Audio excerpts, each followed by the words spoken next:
This video is intended for officers of Task Force Trauma, Arma 3's most hardcore tactical realism community. In this video, I will be covering pre-event tasks that our officers need to conduct 1 hour prior to hosting an event. The first thing I'm going to cover is how to appropriately launch the server and playtest it.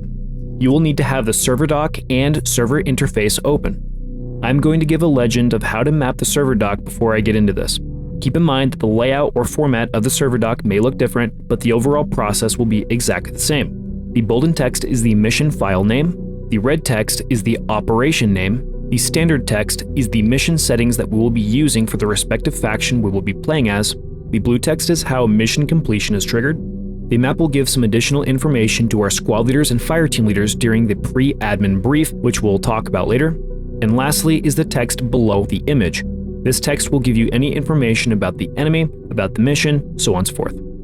Make sure that you are viewing the appropriate mission for the campaign playlist. For example, if last week's mission was Western Resolve, Augean Storm 1 is next. Open the server interface and go to the command line manager. Select custom command lines and apply whatever settings are required for this mission. This mission, we are playing as an IVAS faction, so we will select the IVAS option. Next, go to Configuration Files, go along the Server CFG line, and click on the Config Editor.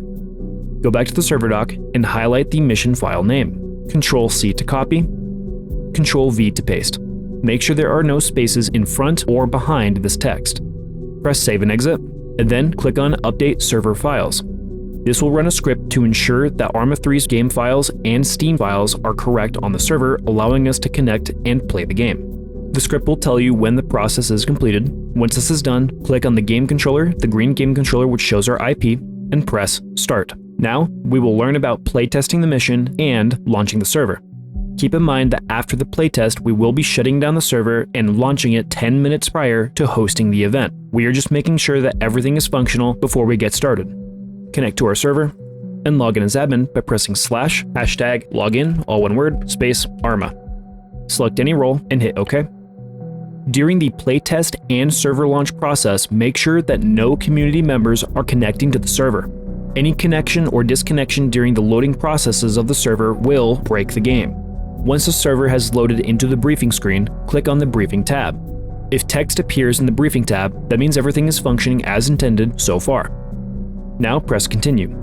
The introduction of every TFT event will have a cinematic sequence, such as this sequence that we are viewing right now. There will soon be explosions, artillery, cruise missiles, all these things. We want to make sure our players are able to view this type of stuff. At the intro sequence of every TFT event, players have access to their third-person perspective. But once we get on the ground and in combat, the third-person perspective is locked. Be sure to mention to our players that they are allowed to go into third person during these sequences.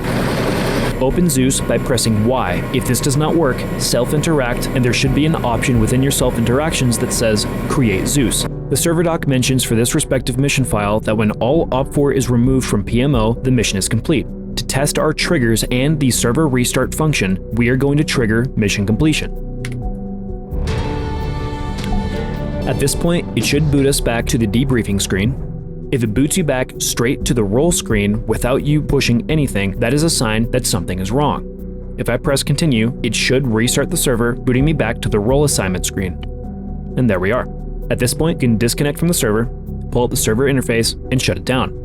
It is advised to place down a quad bike and drive straight through all the triggers in the mission to make sure that all explosions are happening as they're supposed to, making sure that hostiles are spawning where they're supposed to, so on and so forth. But what I just did right here works 99.9% of the time. There is a trigger within PMO in this mission file that when OP4 are removed, it will trigger mission success and server restart. So by me deleting OP4 and watching the server correctly restart, that means everything is working appropriately. But like I mentioned, you can never be too careful. So I do advise placing down a quad bike and driving through the entire mission to make sure that everything is spawning as it should. At this point, we need to reference our attendance and plan around how many people are showing up. Every TFT mission supports 28 players, but sometimes we do not meet that 28 player cap. Go to attendance, hover over the reactions for whatever mission it is that we're running, click up here, and then it'll show you the full list of everybody who is attending. Take into account those who are confirmed to be here, those who are not going to be here, and those who may not be on time. Once you have an idea of how many players are coming, view the map. Every TFT mission is designed with 2 lanes, Squad 1 attacking one lane, Squad 2 attacking the other, and the Platoon HQ section being a QRF to bounce between either or to make sure that either squad is performing adequately and has whatever support that they need. The minimum player count for running both lanes is 16 players, 8 in one lane, 8 in the other. If we have a player count of any less than 16, remove any and all hostiles from one lane and instruct the community to attack a single lane together. Once you're in game at the staging area where everybody is getting their kits, open Zeus and find whatever lane that you are going to cut and just simply click on each individual guy in Zeus and delete them. Furthermore, if we do have a lower player count, such as 16 players, 8 in each lane, we are below the recommended player count for those lanes. So if that's the case, you may need to go into Zeus and delete 10 to 25% of hostile forces to ease up a little bit of pressure for our respective player count. If we have a player count of 18 or more, that is enough for us not to mess with the mission file. It is still possible for us to achieve success. With this in mind, this is when you are going to read over the mission prompt. 30 minutes before the event, run a pre-event admin brief. Talk about the player count, the lanes, if any hostiles need to be reduced, if any lanes need to be cut, any important info about the event like the info that I just covered here, any important info about players such as a potential problematic player or a player who's doing very well, who may be put into a fire team lead position for a trial by fire, and be sure to finish up the briefing with any questions the squad leaders and fire team leaders may have. To do this, 30 minutes before the event, connect to the admin voice chat, go to text chat, and then just type at everyone, hey, admin brief time, and then conduct the admin brief for roughly 15 minutes. Within the admin brief, you can share every piece of information about the event, including the map. At the 30-minute mark, post an announcement that the event is starting soon by just simply typing at everyone 30 minutes until event. This will notify players who are having dinner or anything like that we are about to begin. I'm going to go ahead and demonstrate how to launch the server one more time. We click Start, go to Server Browser, click on Recents, connect to the server, log as admin, and launch the server. Make sure no players are connecting or disconnecting during this segment, or else you'll have to completely restart the server from post-Havoc server interface. This will also give you a final playtest. Click on Briefing, make sure all that stuff is there, open Zeus, trigger mission completion, hit Continue, make sure the server restarts correctly, disconnect, wait 15 seconds, reconnect, and log as admin. At this point, go ahead and connect to TeamSpeak. At 7 p.m. EST sharp, that is when we will call attendance. To call attendance, pull up the Discord, go to the attendance channel, and view the reactions. Start by calling off the names of everybody who says they will be here. Take note of anybody who is absent at this point, and lastly, call those who are tentative or showing up late. Once attendance has been called, go ahead and X out anybody who is not currently here who marked that they will be here. Now, it is time for everybody to begin connecting to the server. Ideally, if we have our proper player count and attendance, everybody will have their assigned positions on where they are supposed to be.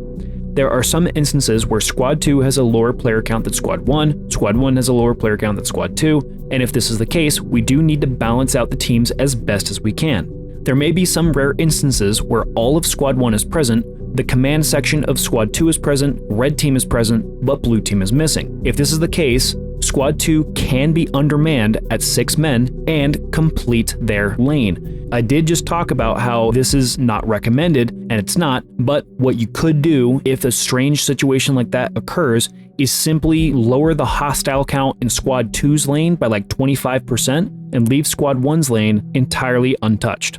That is also an option in case that ever comes up. Moving on, this is where I'll talk about custom slotting. So let's say all of Squad 1 is present and only part of Squad 2 is present, such as the SL, their fire team leader, and a couple members. If Squad 2 is entirely inoperable, or Squad 1, vice versa, whatever the case may be, this is where you will need to begin moving people. So let's say red team is missing a grenadier. If they did have a grenadier, they would be a full fire team. And we come up to Squad 1, all of red team is here, all of blue team is here.